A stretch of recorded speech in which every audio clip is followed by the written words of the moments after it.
Good evening, everyone. I hope you all are keeping well. Today we are continuing our previous lesson number 2, Historiography, Indian Tradition, page number 9. Let us start. Historiography in the modern period. In the 20th century, many British officials like Sir Alexander Cunningham, Sir John Marshall, James Mill Grandduff, etc., wrote about Indian history. Their writings were influenced by British colonial policies, condemning Indian culture and history. Two Indian historians like Kirtane and Rajvare opposed such writings and exposed their limitation. अभी तक हमने जो पहले किया था ये उसके साथ ही कनेक्ट है। ये मैंने पहले भी बताया था कि मॉडर्न पीरियड में 20th सेंचुरी में जो ब्रिटिश ऑफिसर्स हुए जैसे sir Alexander Cunningham, sir John Marshall, Mill Grant Duff etcetera, इन्होंने जो इंडियन हिस्ट्री के बारे में लिखा है, these are the English officers, तो ये अपनी हिस्ट्री को उन्होंने तोड़ मरोड़ के उसके बारे में लिखा है। इनकी राइटिंग से ब्रिटिश कॉलोनी पॉलिसीज को इन्होंने प्रेफरेंस दी और इंडियन कल्चर को उन्होंने क्रिटिसाइज किया और उसी तरह ही इन्होंने उस हिस्ट्री में लिखा। पर टू इंडियन हिस्टोरियन जो हमारे थे वो कौन थे, कितने एंड राजवड़े, उन्होंने इनकी राइटिंग को नहीं माना और उनके बोला कि ये जो राइटिंग्स है ये हमारी हिस्ट्री के अगेंस्ट है। नेक्स्ट हम लोग हमारा आज का जो है वो है 2.2, वो हम लोग पहले रीड करेंगे। 2.2 में आपका आता है Indian historiography, various ideological frameworks, colonial historiography. The early scholars who studied and wrote Indian history were mainly British officers and Christian missionaries. Their prejudice is clearly reflected in the way some of them have ridiculed Indian culture. Their writings were used to justify the colonial British rule. The 5 volumes of Cambridge History of India, published during 1922 and 1937 CE, are distinct examples of colonial historiography. Next आपका आता है Orientalist historiography. Many European scholars felt curious about civilization and countries of the East. Some of these scholars felt admiration and respect for them. These scholars were known as Orientalists. The Orientalists studied the similarities between Sanskrit and some of the European languages. They focused more on Vedic traditions and Sanskrit literature. These studies resulted into formulating the notion of an ancient language that could be the mother of all Indo-European languages. In 1784, Sir William Jones founded Asiatic Society in Calcutta. It opened the doors for research in ancient Indian literature and history. Among the Orientalist scholars, Frederick Max Muller deserves a special mention. In his opinion, Sanskrit was the most ancient language of the Indo-European language. He was deeply interested in Sanskrit literature. He first translated the Sanskrit text of Hitopadesh in German language. He was the editor of 50 volumes of the sacred books of the East. He also compiled Rig Vedas, which has been published in 6 volumes. He translated Rig Veda in German. Lately, Edward said, a scholar who has re-evaluated the Orientalist writings, has thrown light on imperialistic interest of Orientalist scholars. अभी हम लोग इसको एकदम detail में पढ़ेंगे क्योंकि इसमें आपको ये क्वेश्चन आपको ब्रीफ आंसर में भी आ सकते हैं और ये क्वेश्चन आपको शॉर्ट नोट में भी आ सकते हैं। इसलिए मैं आपको शॉर्ट आंसर जैसे हम एग्जाम में लिखेंगे या अपनी नोटबुक पे पहले लिखेंगे, उसके अकॉर्डिंग आपको एकदम डिटेल में बता रही हूँ। आप इसको अच्छी तरह फॉलो कीजिए। 2.2 में हमने अभी तक पढ़ा है इंडियन हिस्टोरियोग्राफी, जिसमें वेरियस एडोलॉजिकल फ्रेमवर्क्स है। जैसे भारतीय इतिहास का अध्ययन करने और लेखन करने वाले इतिहासकारों में प्रमुख रूप में अंग्रेज अधिकारी, ब्रिटिश ऑफिसर्स मतलब अंग्रेज अधिकारी एंड क्रिश्चियन मिशनरीज थे।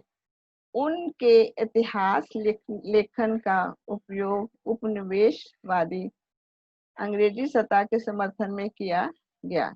1922 टू 1937 के बीच प्रकाशित हुई कैम्ब्रिज हिस्ट्री ऑफ इंडिया ग्रंथ के 5 वॉल्यूम में उपनिवेश इतिहास लेखन का जीवंत उदाहरण है। नेक्स्ट हमारे पास आ जाता है ओरिएंटलिस्ट हिस्टोरियोग्राफी। इसमें देखो आपको कितने वर्ड आ जाते हैं जिसको हम मीनिंग पहले समझने चाहिए। जैसे अभी मैं आगे पढ़ूंगी उसमें क्यूरियस वर्ड आता है। क्यूरियस का मतलब क्या है? क्यूरियस के वर्ड का मतलब हमें कुछ जानने की इच्छा रखना।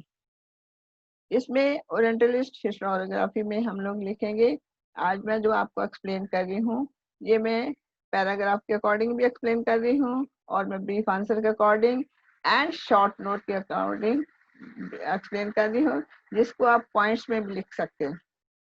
फर्स्ट है orientalist European scholars who are curious about civilization of the eastern countries and respected. Second है they focused mainly on Vedic traditions and Sanskrit literature. Third point है हमारा Orientalist historiography is a contribution of European scholars like Sir William Jones, Frederick Max Muller, etc.